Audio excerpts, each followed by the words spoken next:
Assalamualaikum warahmatullahi wabarakatuh. Bismillahirrahmanirrahim. Alhamdulillah rabbil alamin. Wassalatu wassalamu ala rasulillah wa ala alihi wa sahbihi ajma'in. Rabbana iftah bainana wa baina qawmina bil haqq wa anta khairul fatihin. Wallahu khairul hafizah wa huwa arhamur rahimin. Alhamdulillah, syukur kita kepada Allah SWT atas limpah kurnia Allah. Untuk kesekian kalinya Allah memberi peluang kepada kita untuk beramal ibadah pada malam bulan yang mulia ini, bulan Ramadan. Dan malam ini 27 Ramadan, di mana ada sebahagian besar ulama mengatakan bahawa berlakunya Lailatul Qadar pada malam 27 Ramadan. Jadi kita mengambil peluang tersebut memperbanyakkanlah amal ibadah kita, yang mana pada malam Lailatul Qadar ini ganjaran pahala berlipat kali ganda, yang mana martabatnya disebut lebih baik daripada 1000 bulan. Ayat yang selalu kita baca dalam tarawih dan di luar tarawih, inna anzalnahu fi lailatul qadr wa ma adraka ma lailatul qadr lailatul qadri khairun min alf syahr. Lailatul qadr khairun min alf syahr. Malam qadar itu khairun min alf syahr, lebih baik daripada 1000 bulan. Untuk tazkirah pada malam ini, suka saya sebut yang berlaku pada zaman Sayyidina Ali radhiyallahu anhu karramallahu wajhah di Basrah. Satu ketika Sayyidina Ali lalu satu kawasan di mana ramai orang berhimpun. Maka Sayyidina Ali pun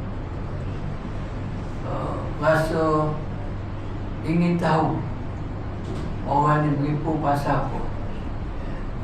Maka Sayyidina Ali pun pergi tempat tu, jumpa seorang di mana orang bertanya pada lelaki ini bermacam-macam ubat, bermacam-macam penyakit, dan lelaki ini boleh jawab dengan baik. Orang ini umpamanya, orang ini demam, apa saya ini demam, ubat apa, dia pun ya ambil ubat tu. Orang ini batu, macam mana nak ubat, dia pun ambil gini. Dan orang yang amal, kerana ramai orang yang pergi pun, kerana bila dia cerita tentang ubat al-bani, bila orang buat mujarab, jadi ramai orang yang pergi pun. Sayyidina Ali pun dapat kesedaran bahawa orang ni bagus di segi pengetahuan perubatan dia. Maka Sayyidina Ali pergi dekat, aku nak tanya sobat,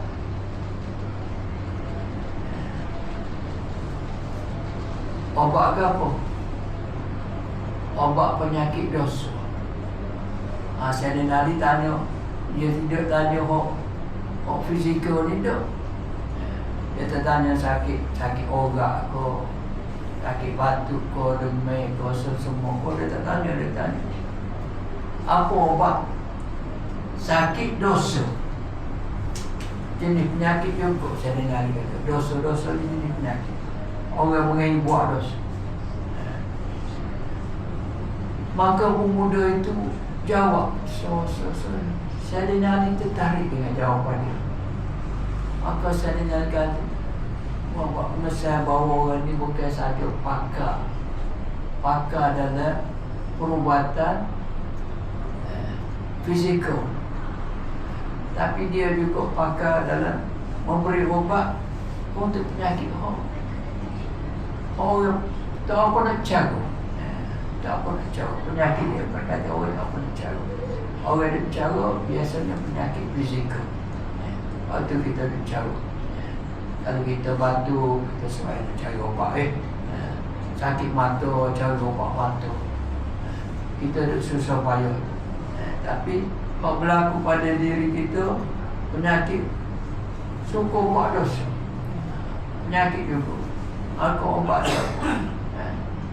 Tidak lama tidak sepatutnya ceritakan bahawa lelaki ini mati. Dan Sayyidina Ali memerintahkan kepada orang supaya segera mengurungkan jenazah pemuda itu, yang bagi Sayyidina Ali dia anggap sebagai pemuda yang warang. Walaupun nampak di segi perubatan fizikal pun dia hebat, kerana perubatan dari segi spiritual pun dia hebat juga. Masalah mati. Jadi kita nak sentuh sikit di sini mengenai obat penyakit dosa. Obat penyakit dosa. Obat penyakit dosa yang pertama, mengikut Sayyidina Ali lah.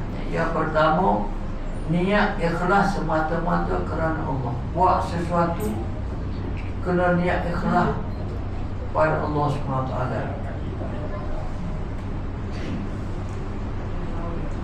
Rabbaniyatul ghayah wal masdar. Dalam kaedah keindahan Islam, dalam satu kaedah mana cukup indah. Rabbaniyatul ghayah wal masdar. Kita buat sesuatu ikhlas kerana Allah, dan benda itu mari daripada Allah. Kita buat benda yang Tuhan suruh, dan kita buat dengan ikhlas. Itu yang pertama. Yang kedua, menyesal terhadap dosa-dosa yang telah lalu. Dosa-dosa kita buat lepas-lepas tu, kita kenal kembali, ingat kembali, dan kita rasa menyesal. Apalah aku buat begitu, apalah aku buat begitu. Itu menyesal di atas dosa-dosa yang lepas.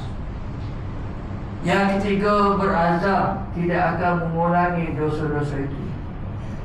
Apalah aku buat lepas ni aku tak sibuk dah. Lepas ni aku tak sibuk dah. Berazam lama-lama aku tak sibuk dah. Kemudian yang keempat, bersungguh-sungguh untuk memperbaiki diri supaya dapat melahirkan sifat mahmudah. Kita bersungguh-sungguh, tak sibuk dah, bersungguh-sungguh supaya kita jadi baik. Buat sifat-sifat yang baik, sifat yakin, ikhlas, bertawakal kepada Allah SWT. Yang kelima, sentiasa bersihkan hati hingga hati hadir berhubung dengan Allah SWT. Sentiasa bersihkan hati sehingga hati kita sentiasa ingat pada Allah. Sentiasa ingat pada Allah ni akan memberi ketenangan pada kita. Ala bidzikrillah tatma'innul qulub. Tidakkah dengan mengingati Allah akan menjadi hati kita tenang. Buat sesuatu ingat pada Allah. Gapo kita buat pun ingat Tuhan. Kita makan, tiba-tiba makan tu pun ingat Tuhan. Segala sesuatu kita tidak berpisah dengan Allah SWT. Apa kerja buat kita tidak berpisah tali perhubungan kita dengan Allah SWT. Macam ada ulama dia buat perbandingan. Kita ni umpamanya wah ataupun layar-layar. Layar-layar ni jadi kuat, jadi hebat kena dia berpegang pada tali. Tali itu duduk, ada pemegang dia, pemegang tali itu. Begitulah juga kita dengan Allah. Kita sentiasa berpegang Allah, ingat pada Allah. Jangan terucut. Kalau terucut maka kita akan hari. Supaya tadi Kalau dia suruh agak, aku hebat, layan-layan orang comel, orang pakat puji aku belakang, maka layan-layan tadi suruh agak, dia pergi kerak tadi mengikat, dia kerak tali mengikat. Anda jalan, dia kerak tali mengikat, maka apa jadi pada layan-layan tersebut? Layan-layan tersebut tak nampak dah. Indah dia menari-nari di orang udara, dia akan ditiup oleh angin, kemana angin pergi, ke situlah dia pergi. Tidak ada arah tujuan. Begitulah juga kita, bila kita putus hubungan dengan Allah SWT, maka hilang arah kita, hilang tujuan kita, menyebabkan kita akan hanyut. Kerana itu, di antara cara kita nak bersih daripada dosa, kena sentiasa ingat hati kita ni pada Allah SWT. Yang keenam, dia ada 7 sini. Yang keenam, meletakkan harapan dan rasa rindu untuk bertemu dengan Allah di hari akhirat. Kita suka rindu nak jumpa dengan Allah SWT, jumpa dengan Allah SWT. Allah yang menciptakan kita, kita nak jumpa dengan pencipta kita, pencipta kita.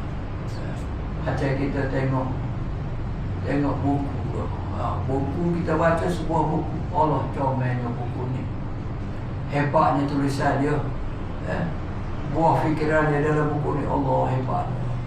Kita pun seru, kita akan sesuai kalau boleh jumpa dengan pengarang kita ni, boleh jumpa sekali, ataupun boleh jumpa sekali, ataupun bawa buku biar dia tanda tangan di buku, kalau kita baca seronok kita. Begitulah juga kita dengan Allah SWT. Dan yang 7, dia sebut di sini, di malam hari ketika bersunyi-sunyian, berdoa dan bermunajat, beristighfar dan bertaubat kepada Allah SWT. Pada malam hari kita bangun, istighfar kepada Allah, ingat dosa-dosa sekali, astagfirullahaladzim, ingat semua. Dan biasanya pada malam hari kita lebih khusyuk, terutama waktu sahur. Waktu sahur itu waktu yang dianggap waktu yang paling sunyi, di mana semua manusia, agama manusia tidur, tapi Allah Subhanahu Wa Taala tidak tidur. Allah tidak mengantuk. Dalam ayat kursi, la ta'khudhuhu sinatun wa la naum. Allah tidak mengantuk, tidak tidur. Maka kita bermunajat kepada Allah, istighfar kepada Allah, mengaku dosa-dosa kita di hadapan Allah dan mohon Allah ampunkan dosa-dosa kita. Itulah kita segera pada ini, mudah-mudahan memberi manfaat pada diri saya dan juga tuan-tuan semua. Allah.